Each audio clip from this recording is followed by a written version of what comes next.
what's up, YouTube? This is Greg here, and we are the ShowStoppers along with Brian and Des, of course.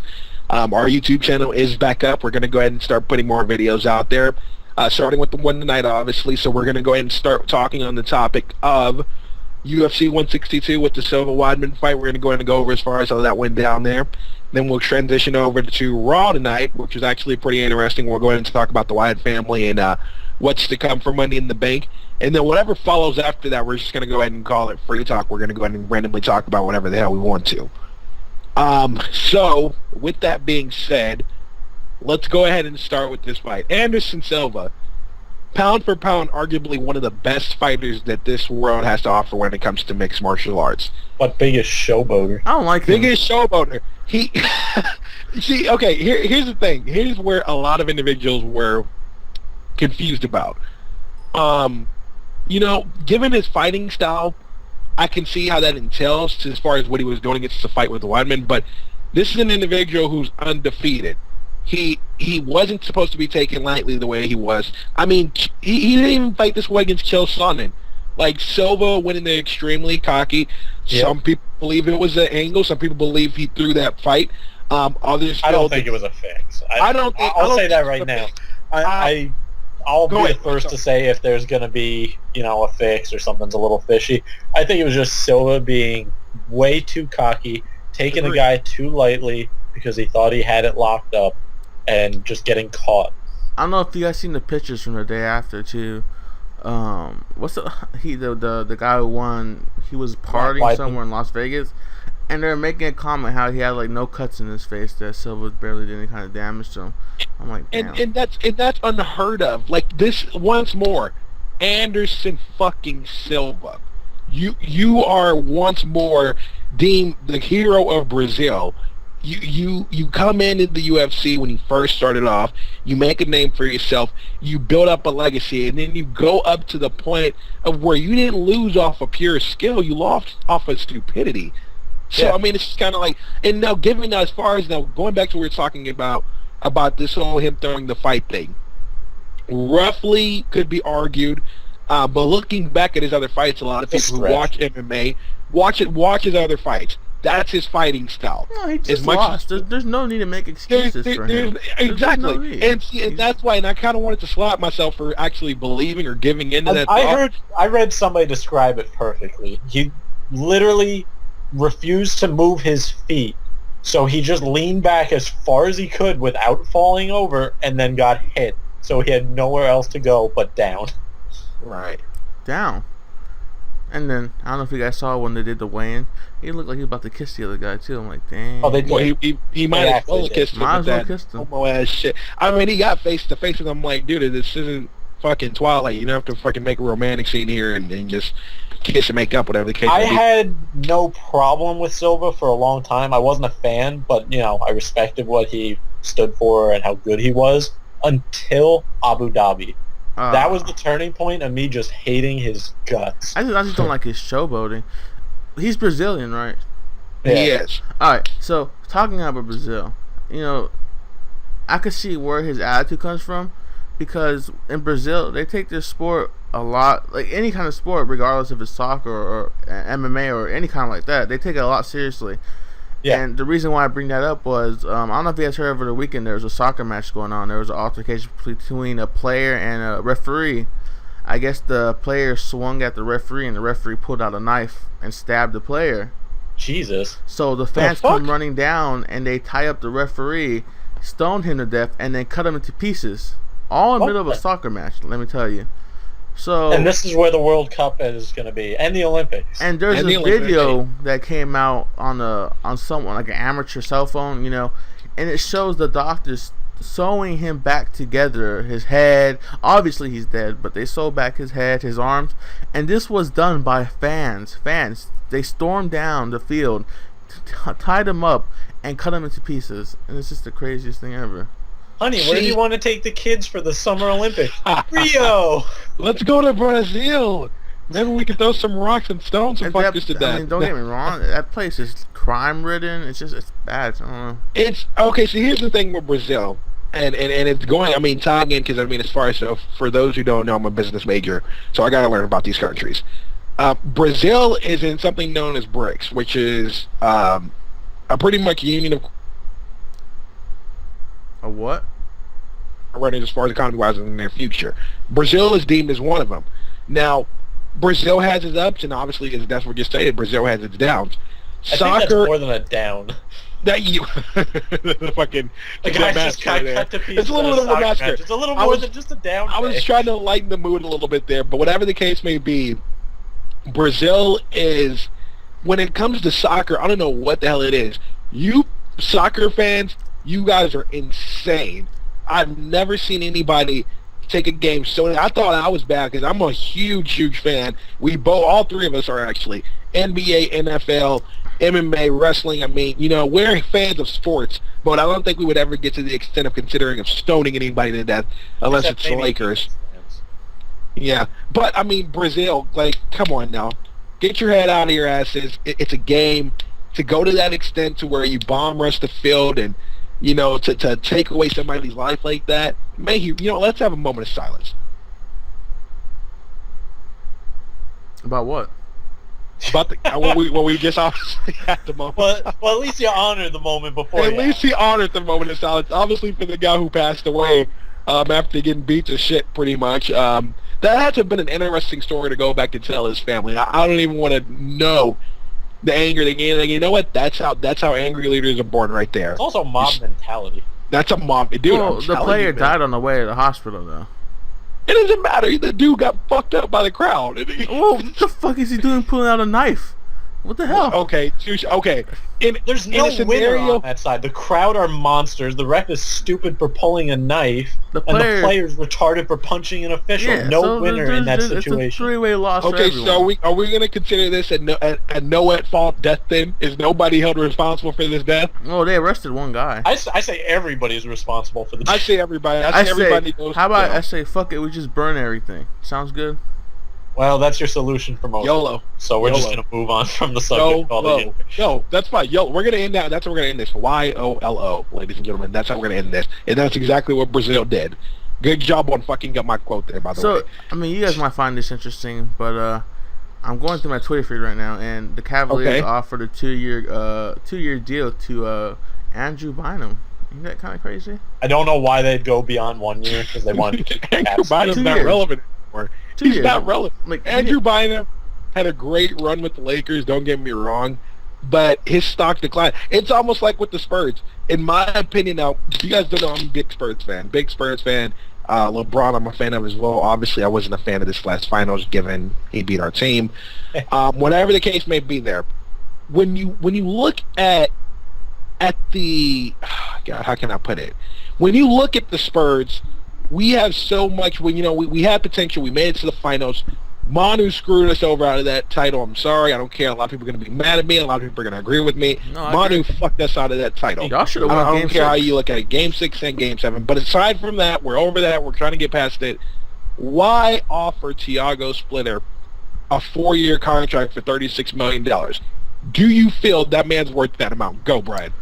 If they're paying him to stand there and look stupid under the rim, then absolutely. He's a role player. They're paying him starter money.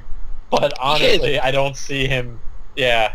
No, see, here's the thing. He's some scoring dynamo, or he's going to lead the league in rebounds, or he, as Des said, he's a role player, and they overpaid for a role player. And my friend Eric, we were having a conversation about this the other day, and I'm like, well. Regular season, he did great. We can't take that away from him. I can't take that away from him. He had a phenomenal regular season. He showed the improvement that we needed to see. Even in the playoff series against Memphis, he did a great job. He did a great job there. Money that could have been better spent. It could have been better. Well, I don't know what the hell it was, but when it came to Miami, he just did not want to show up. And I don't know if that was intimidation. I don't know if that was... Greg, maybe he has pictures of somebody we don't know about, and he was possibly willing to leverage those pictures in favor of a 4-year contract. Dude, the way that he got shit on in the finals by Miami, I've never seen one individual show up on ESPN so many times without a reasonable cause. He has impressive pictures from their little venture to South Beach of a coach or an owner. He has something, dude. Whatever the case may be. signing Thiago Splitter, but I mean, right now, there's not much room for many big men in the league. There's no impressive big men at the moment right now. We're going to get to Dwight Howard later on as far as that goes. He gets none of my time. I have had enough of Dwight Howard for the week. If we want to come back to this another week when he's less relevant, that would be great. Fair enough. Okay, I have had it up to here with the alleged Superman. Okay, the alleged. I like how you say that. There's a lot of people who claim themselves to be Superman. They're nothing but There's only one Superman, and his name is Shaq. Amen. Yeah. I was a huge fan of Shaq. Dude, Shaq paid his dues, man. I don't care what anybody says. Shaq paid his dues. He was a great player. But we got to cover Raw. Well, we got to cover Raw. Okay, so take away the Dwight Howard part. It's not going to happen. I don't think signing Thiago was the right move. So let's go ahead and transition to Raw tonight. Yeah. Now, obviously, the go-home show for Money in the Bank, it was solid. It was a solid Raw. They gave us solid matches. It had high expectations coming in, which they did. If you're WWE, those are the toughest shows because very few times are you going to deliver on those high expectations. They came close, though. They did, and the angle that they did with the whole Vicky Guerrero thing, that was hilarious. The Brad Maddox becoming the new general manager. We have split opinions on. We do. I mean, it's kind of up in the air there. It's kind of like Brad Maddox. Okay, I can see where this could go good, but I can see where it can go horribly wrong. It's going to be a matter of time. I'm not going to keep my opinion because regardless of if he's a face or a heel GM. He's going to be entertaining. He's funny. And you know what? And honestly, looking over everything, I mean, and that's why I'm saying, that's why I'm going to hold off on my opinion, because Brian, you are pretty, I'd say about 90% sure good on a lot of the stuff that you call. And I'm about 80.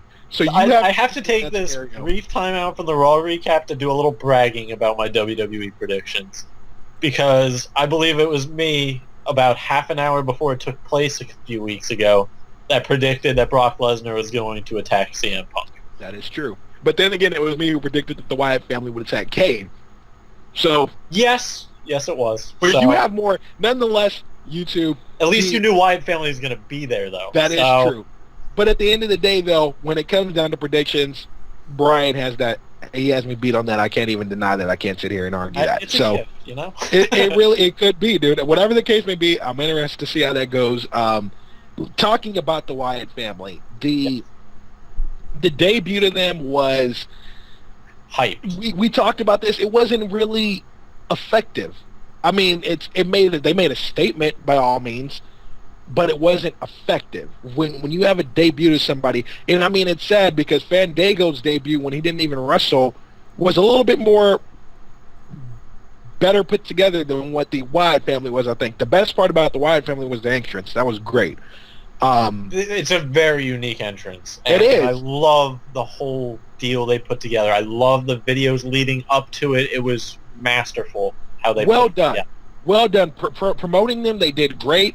The crowd highlighted the skills of, being on mic, as far as Wyatt goes. They gave what we needed. And I mean, as far as building somebody up like that, we haven't seen somebody this creepy since The Undertaker. Let's be honest. I'm not giving Boogeyman any credit because his character was a joke.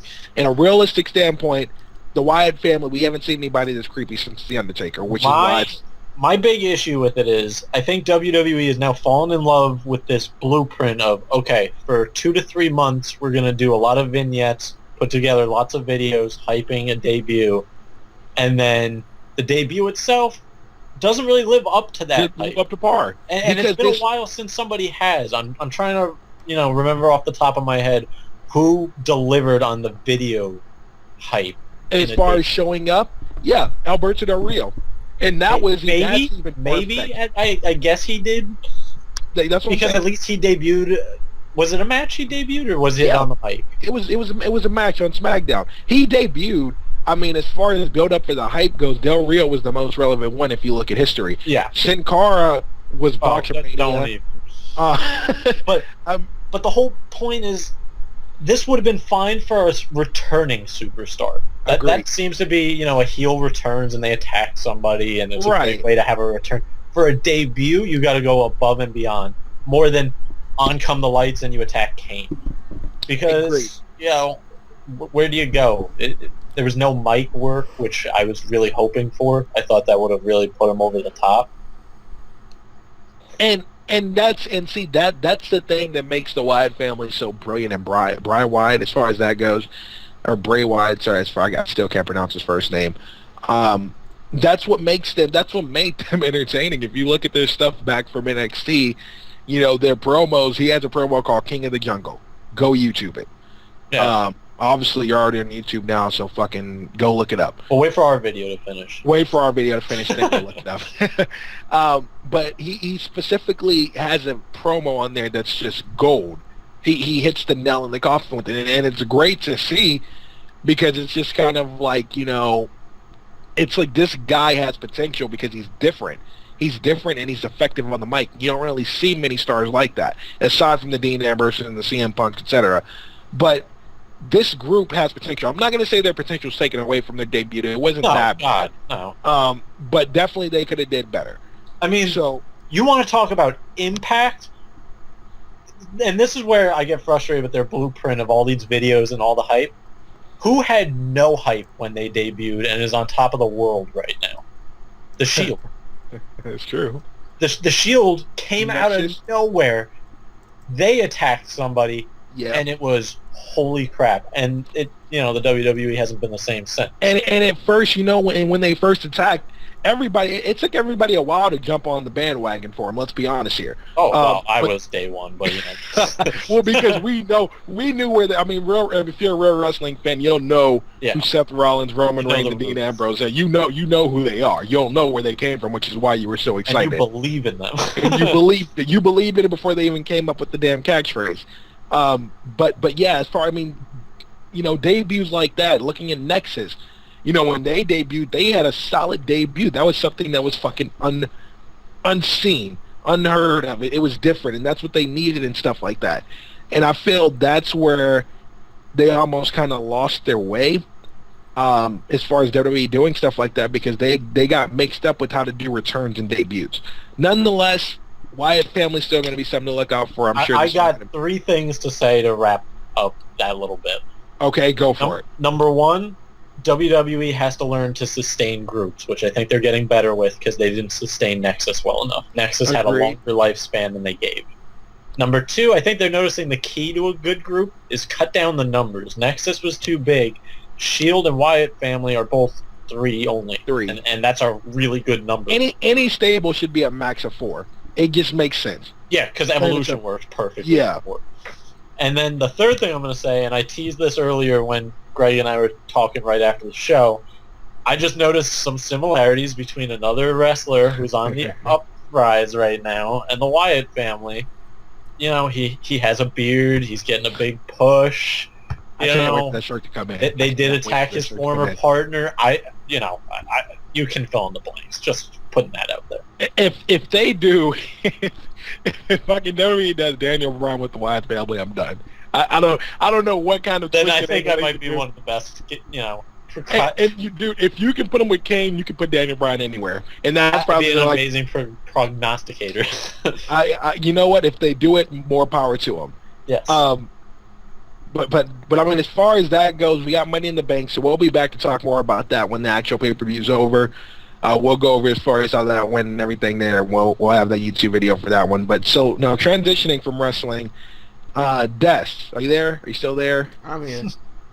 Okay, so now we're gonna go in and call this the Des pick of the night. This is what we're gonna have as far as that goes for Mondays, because Des isn't exactly all there for wrestling. Des will talk about basketball, MMA all day.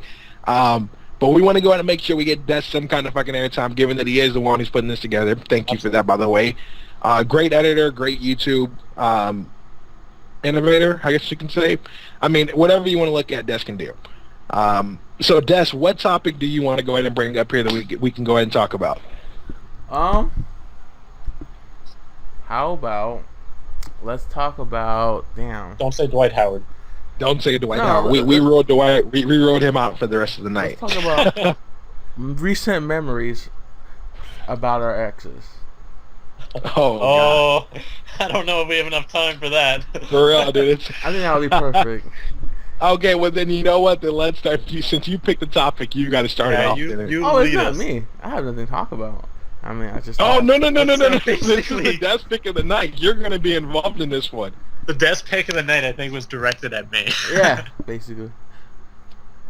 Recent memories. I think you would like me to basically recap a conversation we were having earlier, where I basically sum up my last 3 exes. Is that what we're leading me into? My question is, Kills, out of those 3, which one did you think was the worst or affected you? You gotta state the options again. Okay.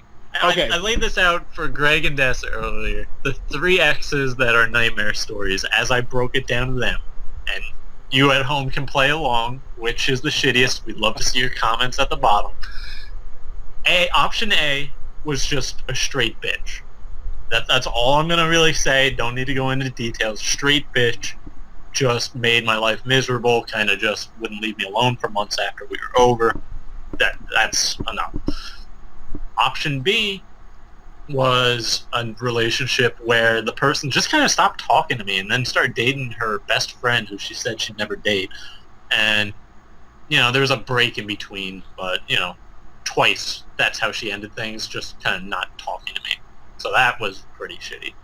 And then option C was my ex, who basically Manti Teo'd me, and I was quote-unquote a victim, and I don't like to refer to myself as a victim, but I was quote-unquote a victim of catfishing, who sent me a picture of her sister as herself.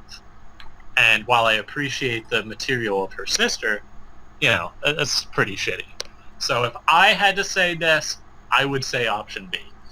Yes, I agree. I told him I agree with him earlier as far as for the 3 of us that know all the particulars of all 3 situations. Option B had no motive. See, this is what I want to say, ladies. I mean, any girl who's listening to this right now, it's probably not going to be many of them. But hey, for the ones that are listening, calm down, Duke. For the ones that are listening, Duke, shut up. That's my dog, by the way. Well, he's giving a shout out to the bitches. He's giving a shout out to female dogs. I heard his dog. He's like female dog. But ladies, your motives are getting more shittier by the day. And I know as far as I'm not saying that guys are perfect. Not every guy is fucking perfect. I will give you that. But damn it if you guys don't have the shittiest way to go about things as days go by. I've seen some very screwed up situations. I've seen some screwed up logic. I've heard some screwed up logic. Not every guy is the same. Not every guy's going to go ahead and do you wrong, or not every guy's just going to go ahead and try to get one and done with you.